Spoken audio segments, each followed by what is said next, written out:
I've had post-traumatic stress disorder for 25 years.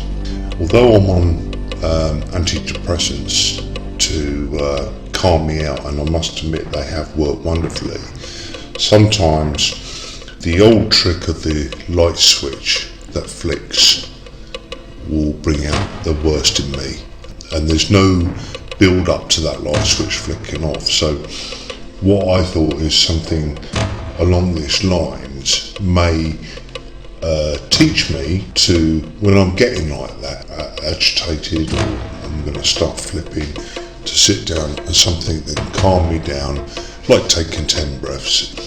So that's what interests me about this. I want to be able to control that flick of the light switch, and the trouble is you don't know when it's going to happen. Sometimes that light switch has no control. This has been going on for 25 years. You could go back further. You could say, very good upbringing. I joined the army, my brother joined the police force. Before I joined the army, in and out of trouble with the police all the time. The old saying is, you can say, I blame it on the parents, but you can't when one has gone into policeman and one's in trouble with the police. To gouge someone's eyes out in a fight would be something that I would do quite naturally, because that's what I've been trained to do, and that's not right.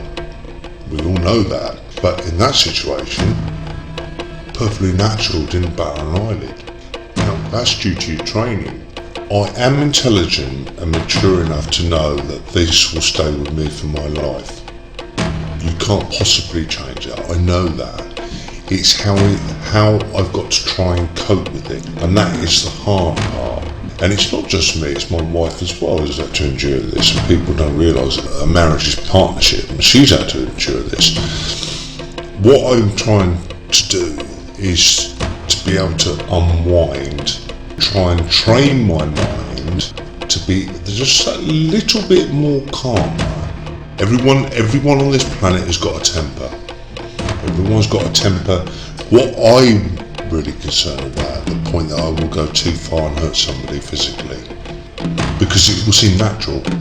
If it came to a violent confrontation, I do my best to walk away from every confrontation I can, because I know inside me that if I flip and I go to attack, it will be to kill, not to hurt, and that's why I have to walk away. But I want to be able to control that to make me a better person inside myself. There is no deprogram in the army, and I feel very, the MOD, you're just a number. Thank you very much, goodbye, quitting country. Quitting country is a load of bullshit, by the way. You fight for your friends in college you're around.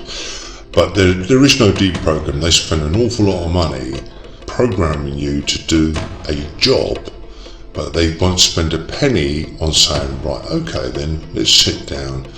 Right, I now want you to calm down. There is no deprogramming from the army to say, stop killing now in your mind. The army's document is, target will fall when hit. Because when you get older, you realise that target was someone. The army is always target full hit. So you train not to think as a human being.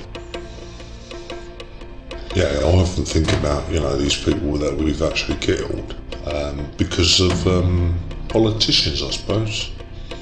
Politicians create wars, don't they? They don't solve them. And politicians will turn their backs on any military force. They won't support you. You've only got to see present day Iraq. The soldiers now take a photograph, which to the general public's mind is, they shouldn't shackle up these prisoners and lead them around on a leash or something. The politicians will then criticise the soldier on the ground.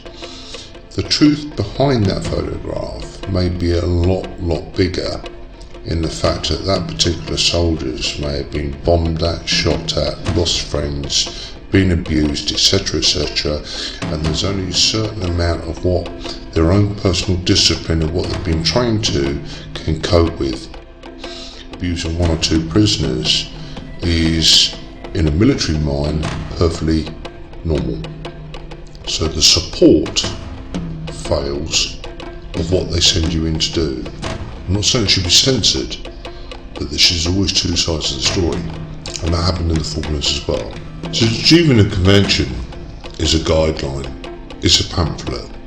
You can't possibly stick to the Geneva Convention what they're trying you to do all the way down the line through battle.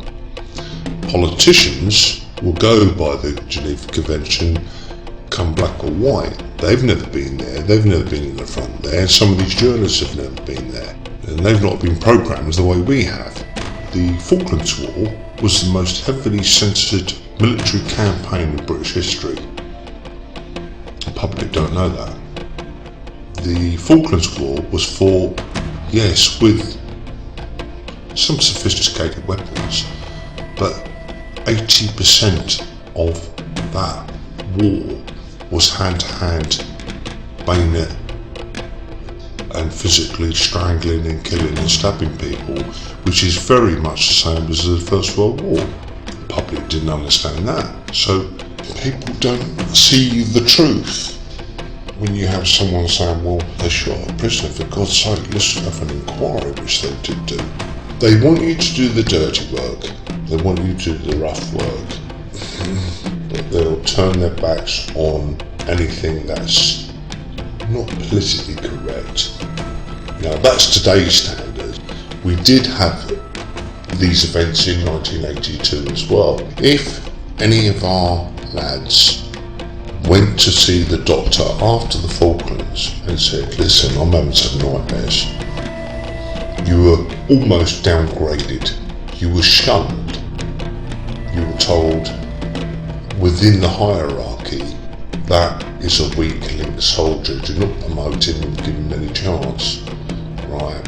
Because post-traumatic stress disorder was only just being recognised, but I saw many a good man thrown out the army or told to leave, or there's your discharge papers because of that. But you should be able to at least talk about it, deprogram it. But it's something I should have had 25 years ago. Used and abused and goodbye. But obviously I've had to deal with this for the last 19 years. I've controlled quite a lot of it, I've managed to deal with quite a lot of it. Now I went through a 3-month campaign. Think about when there's poor buggers in World War II and World War I. They went on for 3, 4, 5, 6 years and had nothing. The way I look at it now is a returning soldier, victory or loser, if he isn't deprogrammed, is a walking time bomb. You've got hundreds and hundreds and hundreds of ex-soldiers walking around there that are time bombs because they haven't been treated properly or deprogrammed or wind down. I got divorced from my wife within 3 years of coming back from the Falklands. Within a year we were back together again. When I come out of the army, that's when we got remarried. Perfectly happy now. Away from the military scene. Second time now a lot better. Same wife, perfectly happy. And that's because I've got a 100% supportive wife. She understands it. I've had to educate her as along with it. She was only 19 at the time.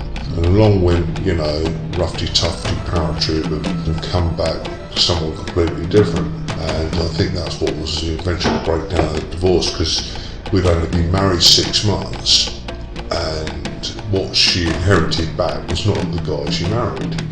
And I'm not just the only one, there's loads of us, I took to being a loner, sitting in doing ethics models where a lot of my blokes turned alcoholic. But, eventually she's understood with the pair of us talking that this will never ever go away. Sometimes that light switch has no control, and the trouble is you don't know when it's going to happen. But let's learn how to deal with it and live with it. What I thought is something along these lines may teach me to, when I'm getting like that, agitated, or I'm going to start flipping, to sit down and something that can calm me down, like taking 10 breaths. So that's what interests me about this. I want to be able to control that flick of the light switch